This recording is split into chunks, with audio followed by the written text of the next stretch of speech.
అందరికీ నమస్కారం। ఈరోజు మన అందరి ఆరాధ్య నాయకుడు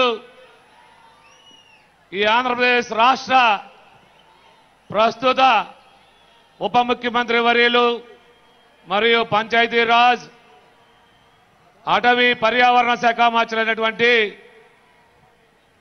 మన జనసేన పార్టీ అధ్యక్షులు పవన్ కళ్యాణ్ గారి యొక్క ఆధ్వర్యంలో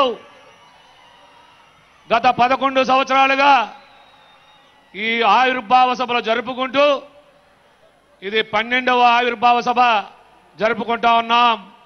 ఈ సభ పేరే జయకేతనం అనేటువంటిది నామకరణం చేసుకుని ఈ రోజు మన పిఠాపురం నియోజకవర్గంలో మరి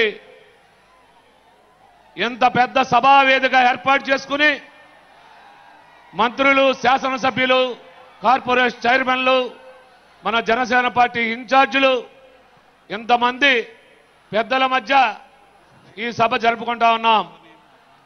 మనం అందరం కూడా పెద్దలు మాట్లాడేటప్పుడు నిశ్శబ్దంగా ఉండాలి।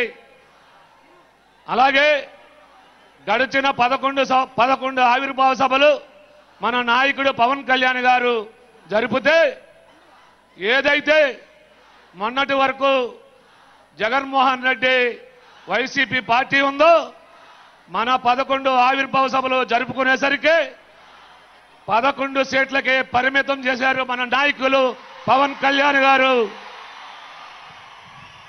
ఈ రోజు ఈ 12వ ఆవిర్భావ సభ జరుపుకున్న తర్వాత ఈ ఆంధ్రప్రదేశ్ రాష్ట్రంలో వైసీపీ పార్టీ కనుమరుగైపోతా ఉన్నదని ఈ వేదిక ద్వారా మన జన సైనికులందరికీ తెలియజేసుకుంటూ ఇంత చక్కటి అవకాశం ఇచ్చినటువంటి పెద్దలందరికీ పేరు పేరున హృదయపూర్వక నమస్కారాలు తెలియజేసుకుంటూ జై జనసేన, పవన్ కళ్యాణ్ గారి నాయకత్వం, జై జనసేన।